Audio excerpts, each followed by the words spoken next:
marak sarwingra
Iki menengah. Ket mau kok isruh. Yuk. Rasa madu memanis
bisa sembah nuwun.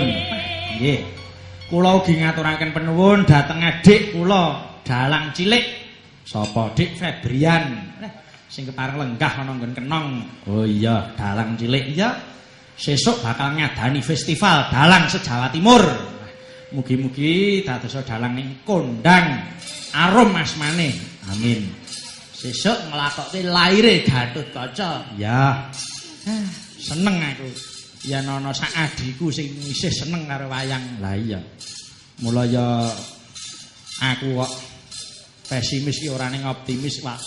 Wayang ora bakal punah Kepara nyata Kang Garing. Lah iya isih akeh para penggemar wayang saka kalangan kawula muda, saka adik-adikku.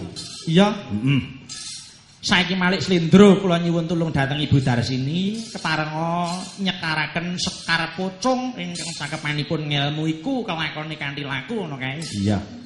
Monggo Mbak Dar dipun aturaken.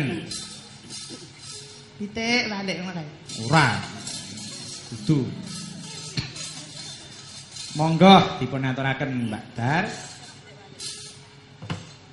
Ngelmu iku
Hilir-hilir tandure wasumir kang ijo.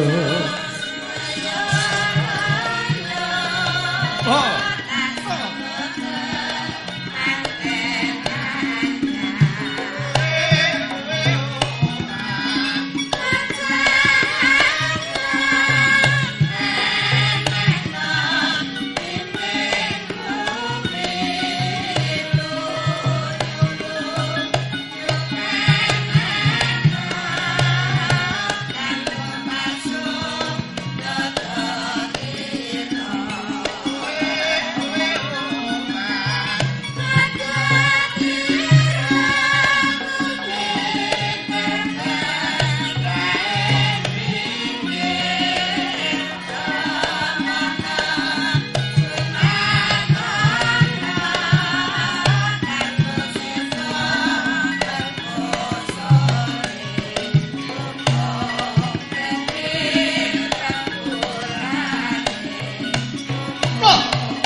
Gosek truk, apa Kang Garing kowe kok njaluk pocong sing cakepane ngelmu iku karepe apa? Ngene, iki aku ya mung dititipi salah sawijining piyayi, ngono.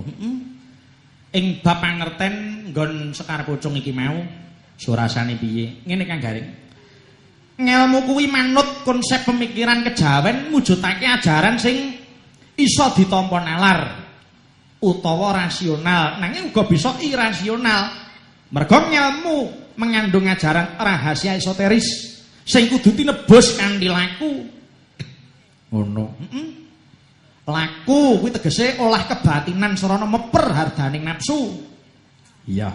Kang bisa diarani prihatin tapa brata utawa lara lapa cegah dahar lan guling. Iya. Tegese lawan kas ngelmu beda karo ilmu saka ulah kecerdasan otak lan ngelmu ora ada dasar teori teologi ki ora nanging dilandasi faham teosofi utawa ulah batin mau kersane kang nyantosani mulane mengandung ajaran kawruh kang watake sentosa ing jiwa amarga kawruh ana sesambungane karo panembah jati wiwit saringat tarikat hakikat lan makrifat iya setya budya pangkesing durangkara kuwi wis cetha yen ngelmu linambaran ati suci tinebus apa mula kena kinarya meper hardaning nafsu lan watak angkara sapa temen tinemu utawa Suradira jayane kang rat suh brasta kaping ulah Darmastuti iya nawala saking temanten kakung oh nggih saking Pak Dilasiman gendhengipun jam 12 matur nuwun nggih ya dicoba yen ora dicoba kapan isane iya nadyan yo saiki jam 12 neter marang kadigayaning para pepundhenku kerawitan nadi iya ngene-ngene ya pepunden sepuh-sepuh sing wajib disuwuni berkahe iya monggo jam 12 sing apal sapa ya iki sing kakung Mas Armadi oh nggih saged Mas Armadi monggo jan wis ketok le kaya nyunggi jambu kakunge ya Mbak Fahmi nek jam 12 anu lambe kobong kok ya nular kok ya arep nembang piye ye monggo Mbak Fahmi mengke panjenengan sing dadi pengimbangi Mas Sarmadi monggo Mas Wahya sampun samapta yuk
wis duwe bojo ada kula ada semut durung rondo aja dira ayo yo oh sumpaning batin yen kula sida dikawin tekad ngati ora bakal luru ganti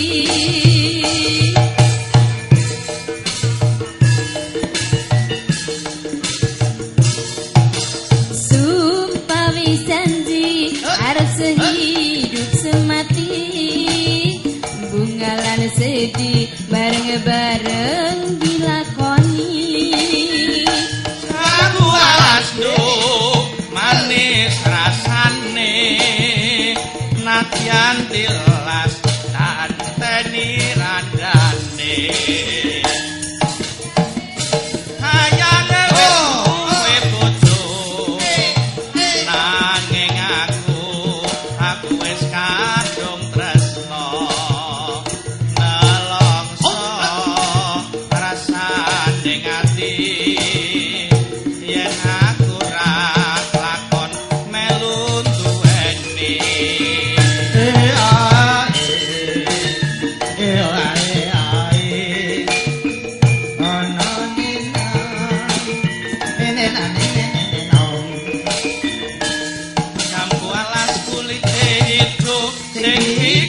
wis duwe bojo ada kula ada semut burung rondo direbut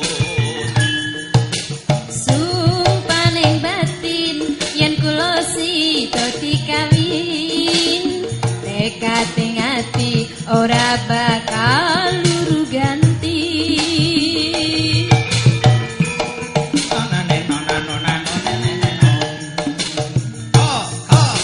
sumpah janji arep sehidup semati bungaran sedih bareng-bareng dilakoni sambu alas nduk manis rasane nadyan tilas tak enteni randane sayange kowe bojo aku wis kadung tresno nelongso rasane ngati yen aku ra lakon melu duweni Waduh. Wis hebat tenan nadyan lagi pisanan yang wis lancar. Iya, pecel lah. Hubungan iki apa lancar karo pecel? Matur nuwun Mas Armadi. Wah, nggih. Mbak Fahmi, wah apa-apa bangsa lagu ngono ki Mbak Fahmi wis di luar kepala. Iya. Wah, balungan ki mau nek ra sing nguwati Pak Dewi Glendro wis ora enek sing iki bangsa bothekan lagu-lagu ini iki wis nek sing kleru nus ngono kuwi wis yen cepi. Tak dong iki. Nawala kantun setunggal. Yo, pisanke yo. Nyuwun titipane anak putu inggih. Nah, saking Mas Joko Lingkong. Kagem kanca-kanca Dinas Kehutanan Daerah Nganjuk, matur nuwun. Monggo titipane anak putu. Pelok barang. Ya, ingkang ngripta Bapak Haji Anom Surata, ya ripane Bapak. Titipane anak putu ki paring tuweling, lamun awake dhewe tansah nglestarekake anane ngalas lan isen-isene. Iya. Monggo keparenga ingkang bawa Mas Dedi. Iya. Monggo Mas Dedi. Kita.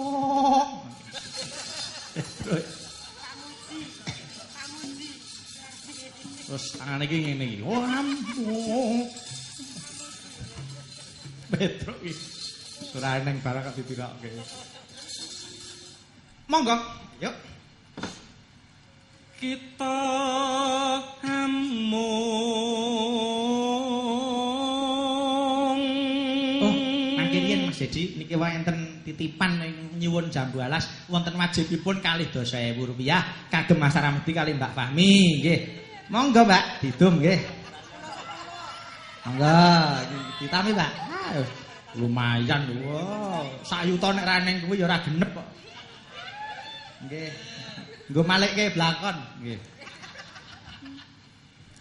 Bro. Usih kuwi disawang sik. Asli tenan apa ora? Sing kacamoteran kuwi duduk pecah dadi palsu kuwi. Monggo. Aca ospe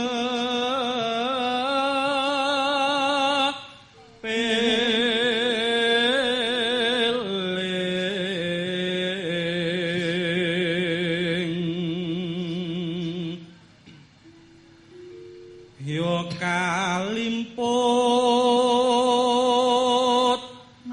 marang turun ira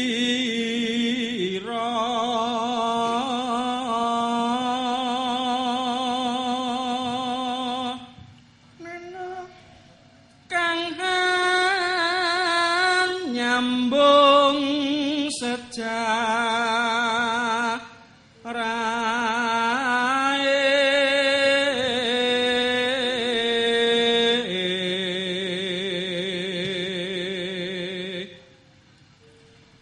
kewajiban kang satu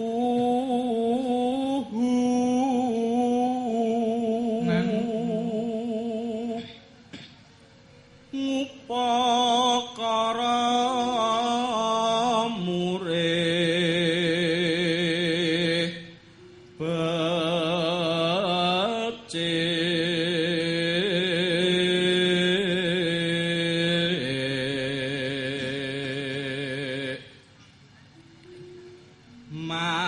amardi kautaman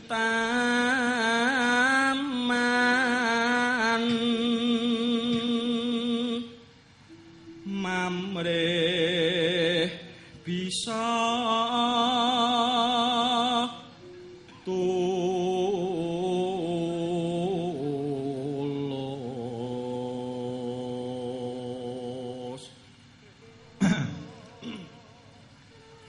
rumeksa titipanira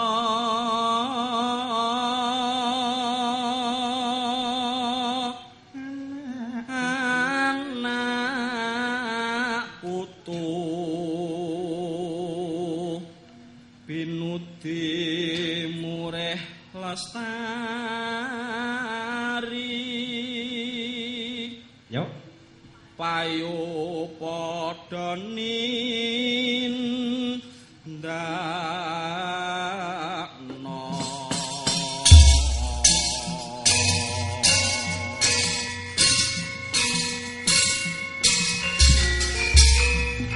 Oh.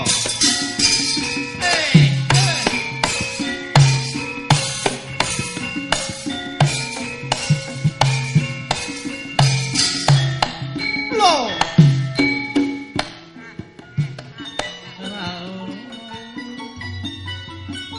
Gemari pahloh cinawi kertaraharja iku nusantara bumi kencana uga kaluka kanthi dasar Pancasila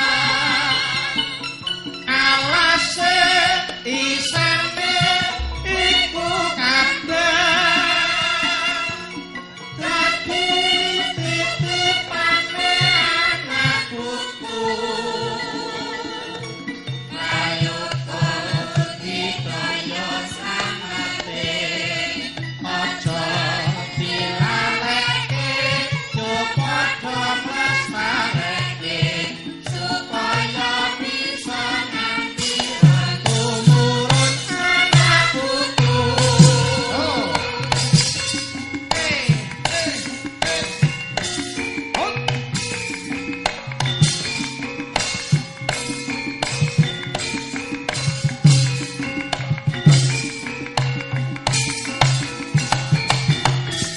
Lo.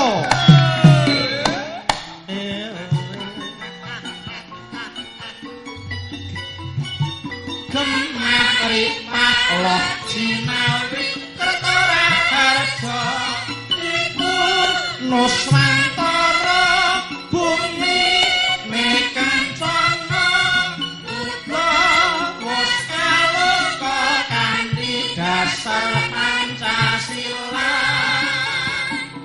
alase isane iku kabeh dadi titipane anak putu ayo dikaya slamate aja dilaleke yo padha mestareke supaya bisa nganti tumurun anak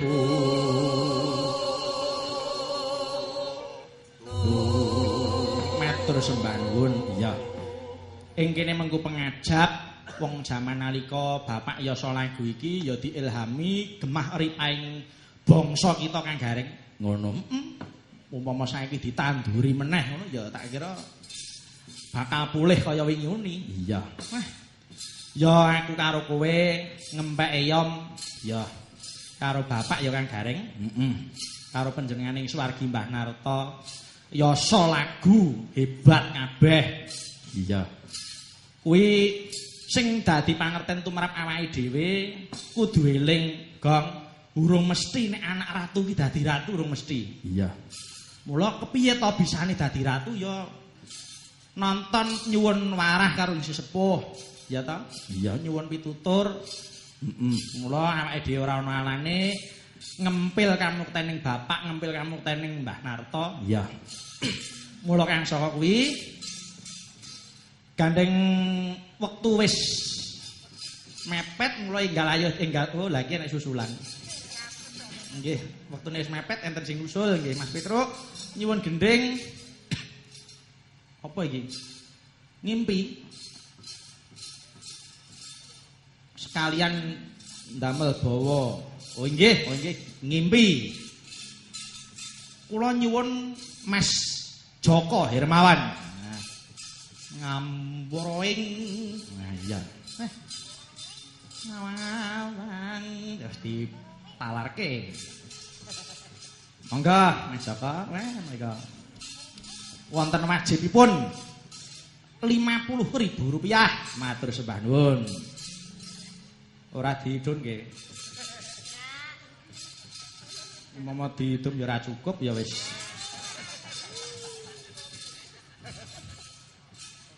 Petruk. Nggo nyemiske. Lambene iki nek gambleh. Monggo Mas Joko, mangke langgamipun nyuwun dhateng Ibu Hajah Sulani malih. Monggo ngambara yuk. Ngambara ing ngawang-angut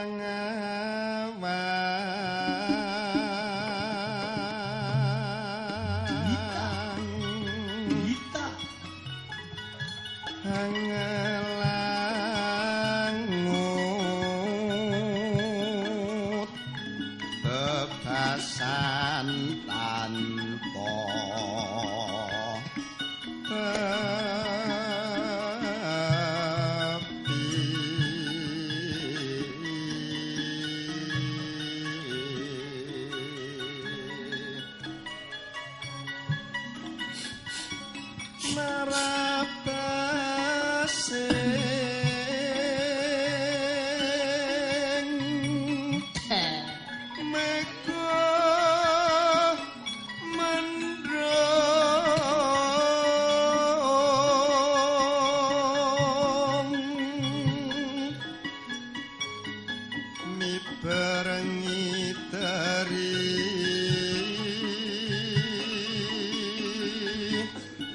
jagat ngulandara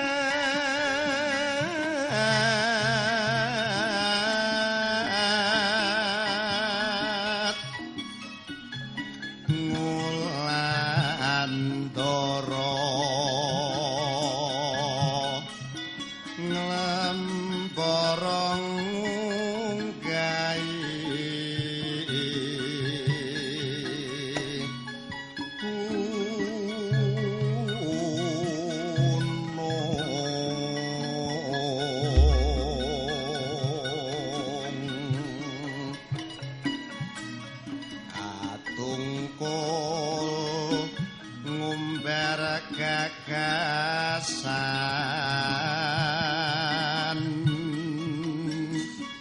satemah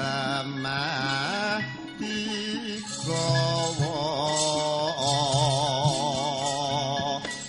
ngimpi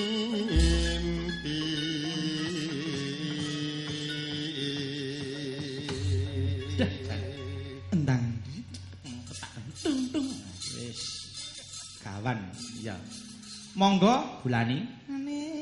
Yuk.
matur sembah nuwun. Nawala sampun telas sampun dipun aturaken. Iya. Kunjuk dhateng para pamirsa menawi atur kula kirang mranani penggalih nyuwun duning samudra pangarsami. Iya. Yo, nutuke laku, yo.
Miap langening kalang nyuwana gelar pandamun cara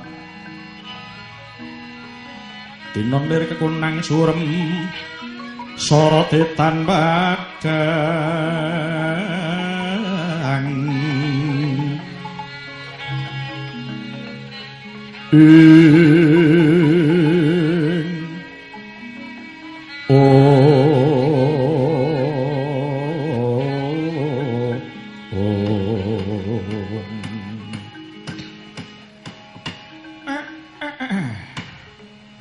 durung nganti aku budal marang Ngastina menika kadi Gusti kula ing Mandaraka Raden Narasoma. Iya Kakang Semar. Aku Narasoma, bektiku katur Kakang. Napa mboten kuwalik? Kula niku namung sak derajate gedibal kaping 21 lah kok nampi sungkemu niku napa mboten kewalak Gus? Kakang Semar. Nadyan sira iku mung kawula nanging aku ora bakal kekilapan menawa sira kang titis sang Hyang Ismaya. Mula kepara aku nyuwun pangestu kaki. Nggih. Saka Raden dene paduka tansah imut saha tansah nengenaken ing kawaskitan inggih Gus. Sampun kula tampi sungkem paduka Raden Narasoma namung pangestu kula dipun tampi nggih Gus. Iya Kakang banget anggonku mundi.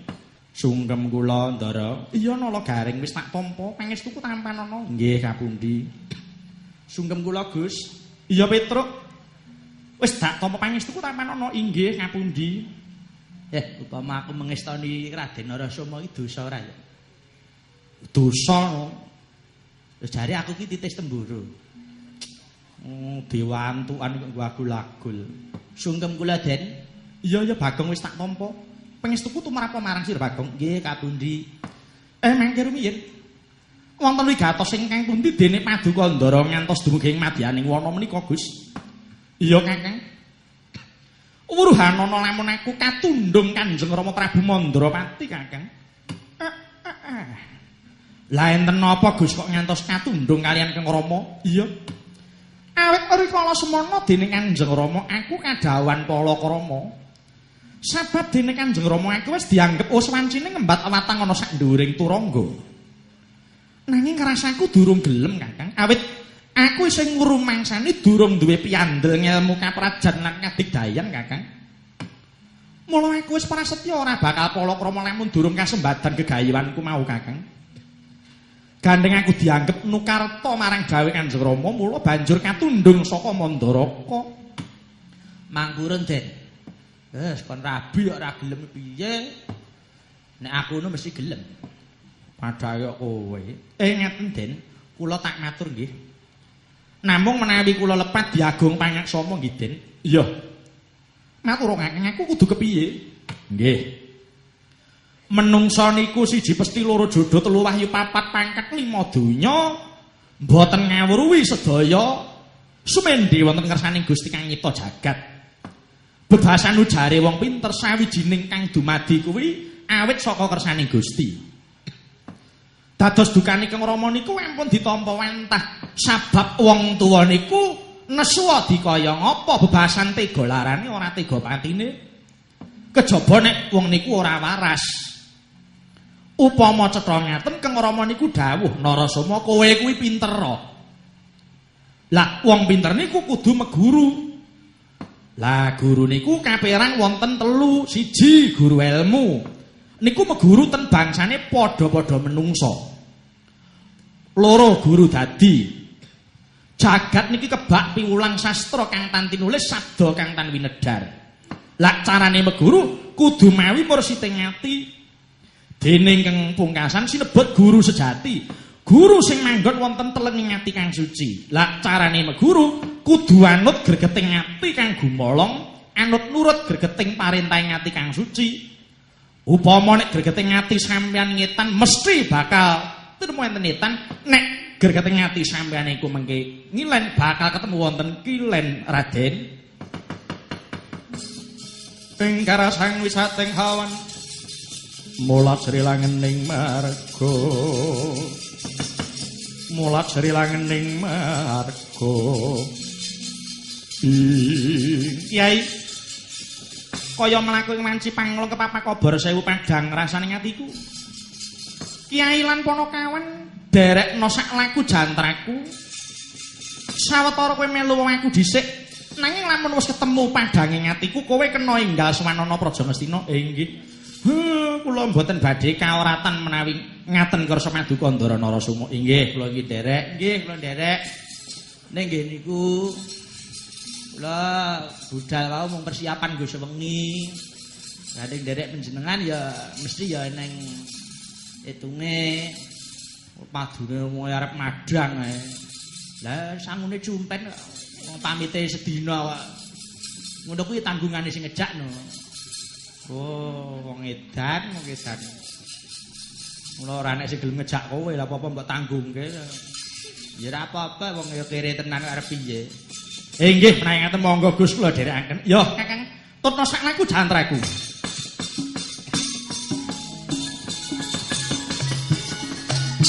Sikra kang kala tumingal.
Pandhawa tata gati wisaya indriyaksa sara marupa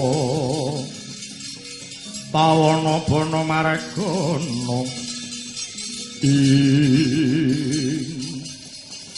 wis sawetara nggonku ninggalake pertapan ngiri belah ya awit beteke ditangisi anakku wadon Nendang Pujawati ya genduk Setyawati.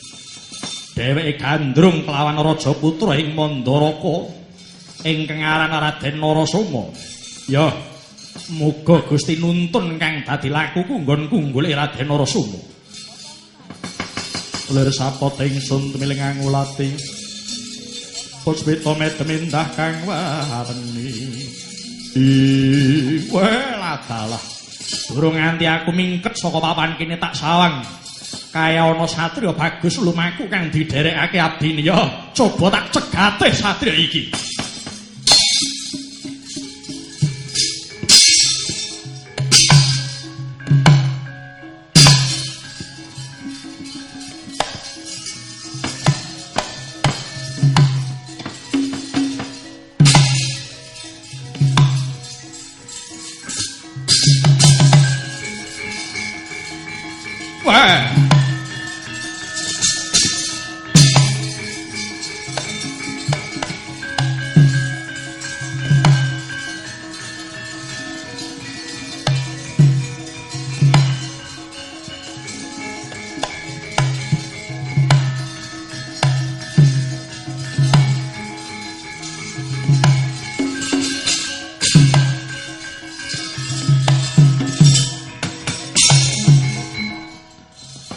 durung suwe nggonku lumaku. Iki ana Brahmana yaksa kang nyegat kang dadi lakuku. Brahmana, ngaku kowe sapa? Bali takon kowe sapa wong bagus? Wah, dalah ditakoni genti takon. Ya manuhna. Aku raja putra ing Mandaraka aranku Raden Narasoma. Iki sing tak goleki. Oh.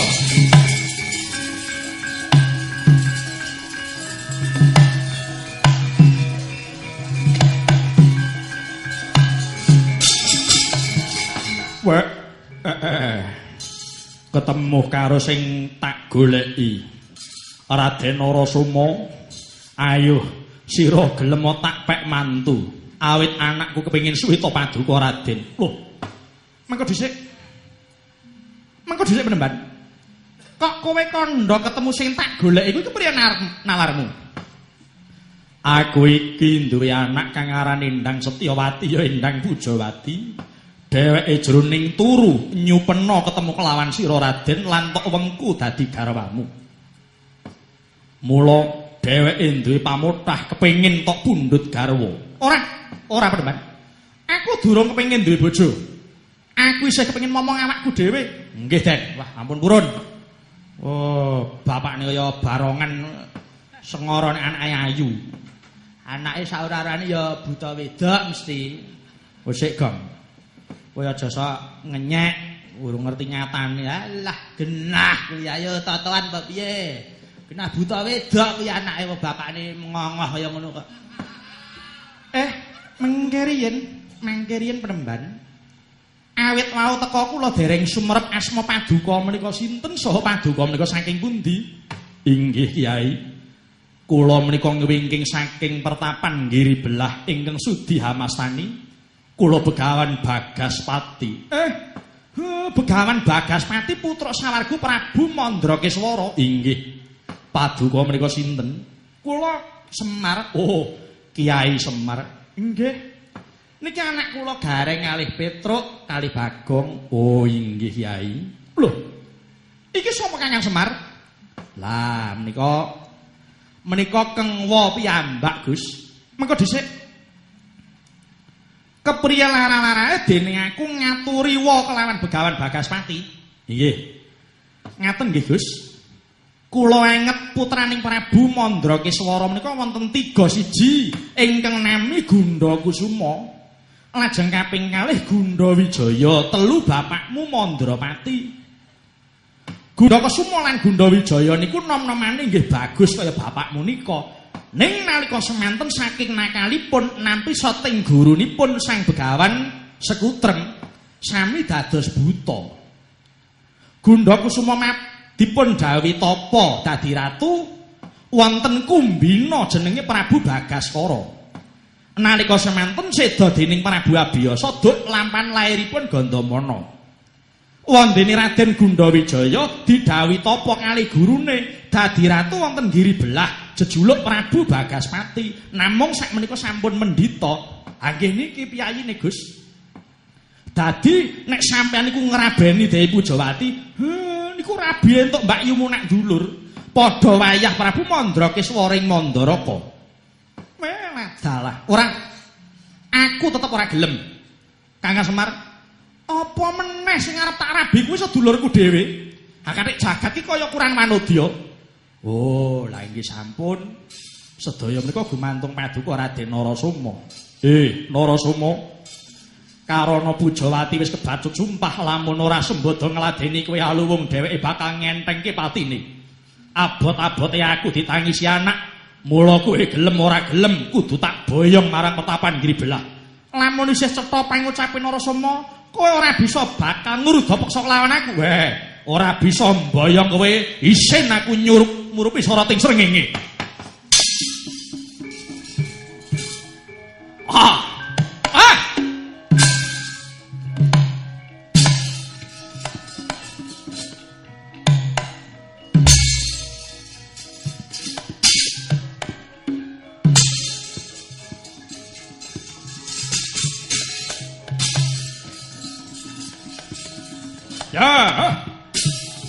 Ayo, calon mantuku ketoken kadikdayanmu.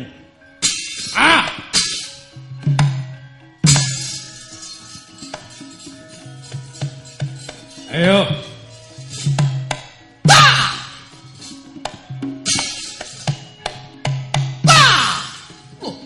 Ayo.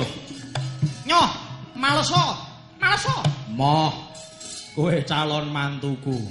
Eman-eman yen awakmu lara. Ayo ketoken. Ayo, Suntaken. Wah, elah ta. Wah.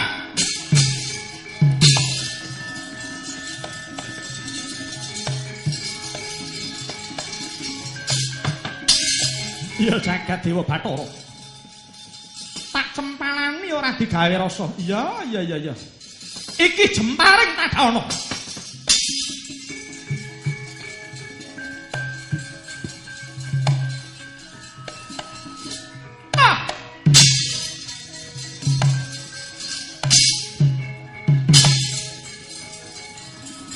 Walah Allah. Hop, wah.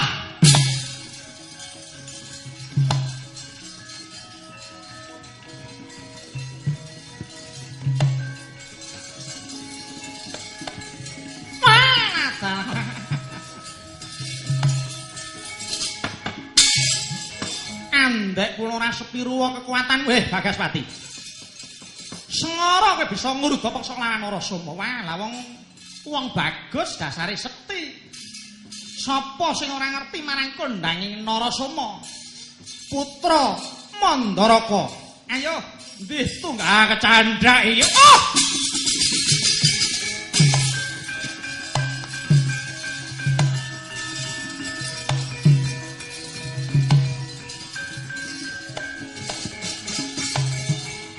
Wah, ora sandadak angel-angel.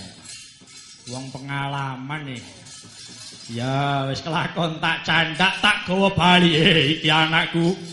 Bapakmu Sembadamba yang Raden Narasoma.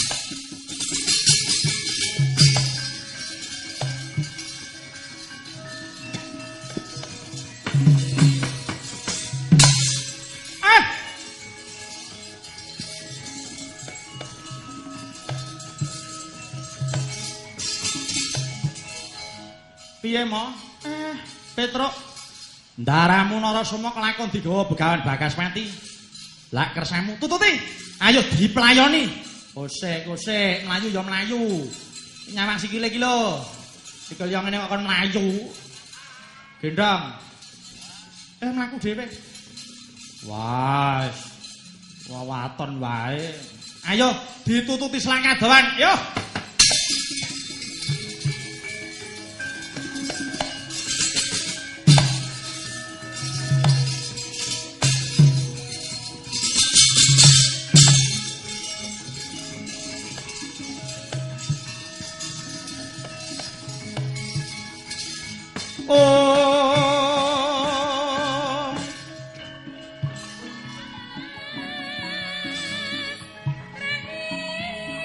Nyat langening kalang nyewana gelar pandang mun sarati member kekona.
Iki bapa penemban kang wis kundur.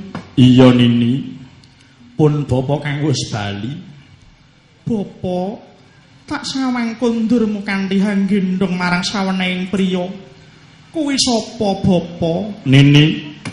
Betekipun bapa abot tok tangisi. Hawit sira kepengin ketemu kelawan Raden Narasoma. Mula ketang tresnaku marang anak gila sawangen. Nini, apa iki sing jeneng Raden Narasoma? Wah. Welata, duh Raden. Wah.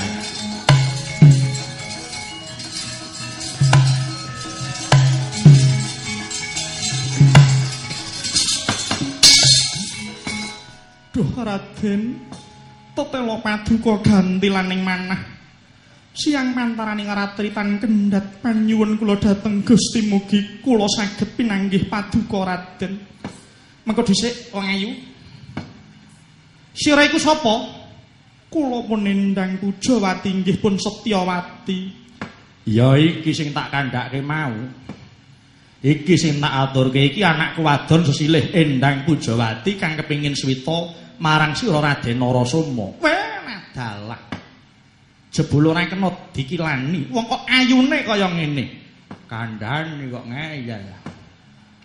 Piye Raden? Apa kowe gelem nampa pasuwitaning anakku? Inggih penemban. Kula sagah nampi penemban. Weh lah dalah nggih Pujawati. Bejo kemayangan dene sira wis tinampa pasuwitanmu kelawan Raden Narasoma. Mula sineksen jagat saisine sira wis pinesti dadi jodhone Raden Narasoma nini.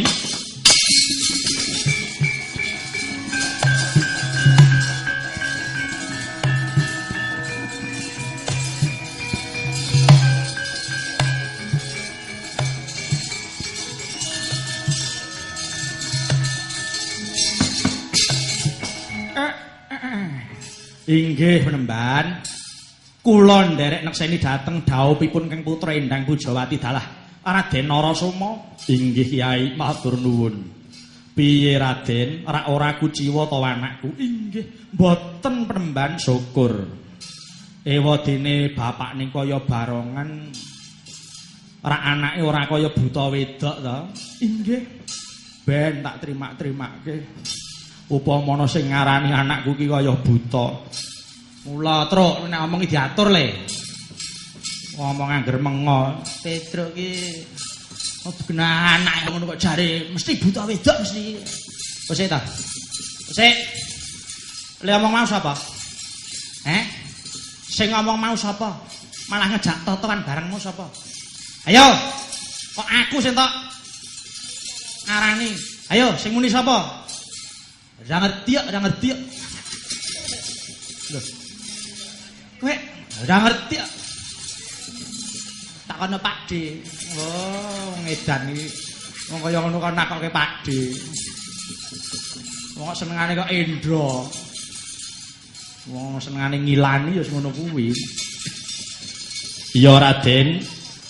Karawamu Pujawati enggal kantinan manjing ing tilam sari Raden. Ayo wong ayu tak mban tak pondong wong ayu.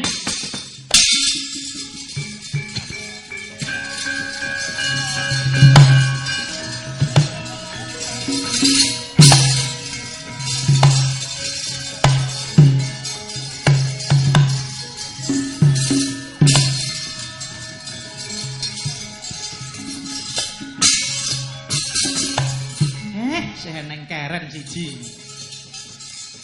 Lho, Kang Gareng nek keren. Lah, mbane ayu. Fotonen. Tak simpen ning dompet. Walah dompet iki sing foto. Lah jan kaya entri. Dapure. Wah, jan. Kaya wong ngawi. Dedeke dhuwur. Kene nduk tak foto. Ora sudi. Oh, malah gila. Ayo.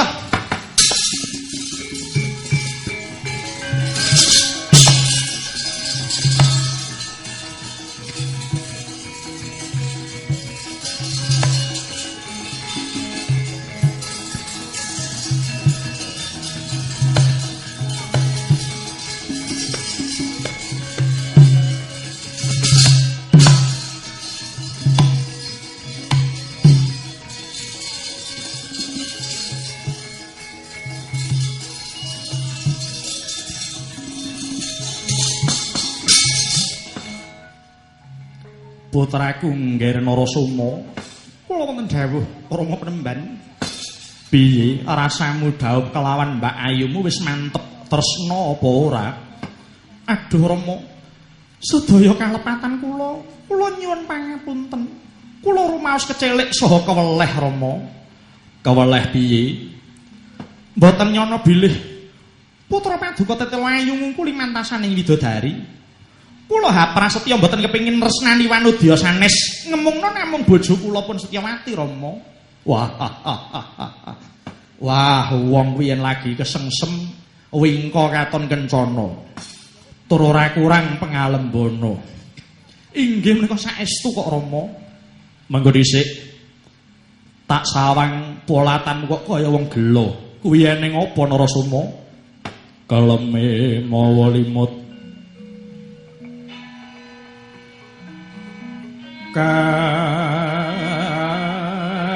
alamatan jroning halam kanyut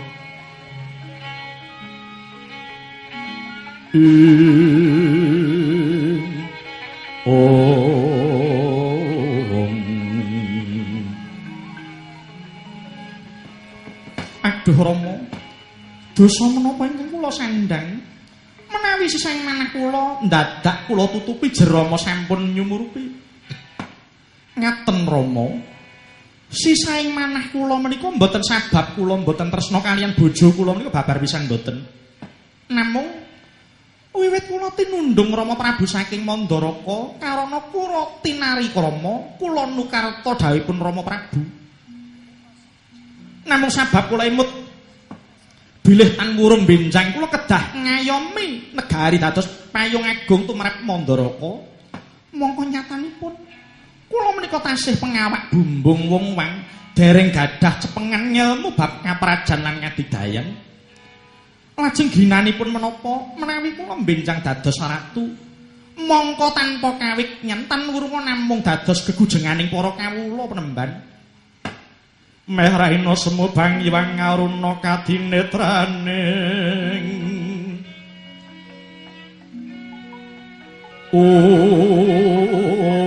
uga rapuh sadaniku kila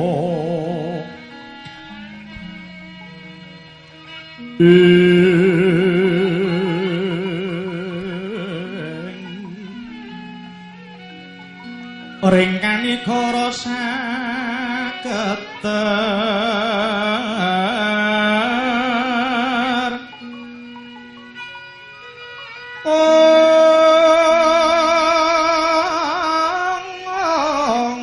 niki duning agung luwih wusing pinipanto papetoking hayam wana ring pagagan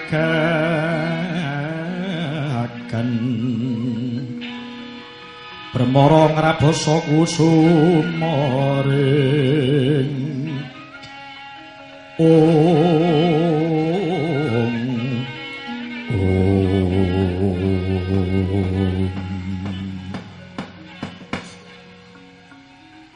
anakku nggir wong bagus layak pujawati gandrung kagila-gila karo kowe jebul during gegayuanmu ngungkuli mega Narasoma tumraping Bagaspati mantu lan anak kuwi wis ora ana bedane mula yen kowe sesambat mangkono iku padha karo ngrungokke sesambating Setyawati. Iya to nggir, mesti wae aku kudu nuruti penangising anak. Aku saguh maringi ilmu kaseten, nanging apa kowe gelem nuruti penjalukku minangka abon-aboning ilmu? Menapa panyuwunipun Penemban? Panjalukku mung werna loro. Siji, aku titip anakku Pujawati nganti akhiring jaman. Loro, ilmu mengko yen wis tak wejangake sabubare yen ana bab sing aneh kowe ora kena kaget lan getun. Piye? Apa kowe saguh Nyun mangapunten. Namung bab panyuwun paduka ing angka kalih kala wau. Wis iki ora bakal nabeti marang sapa wae. Malah kosok baline kowe bakal bisa nyurung kasampurnaning Punarama. Menawi ngaten kula sagahe Rama bagus. Ya, kang mengono tilingno talinganira lan weningno rasamu, sira bakal sunwisi aji Candha Birawa.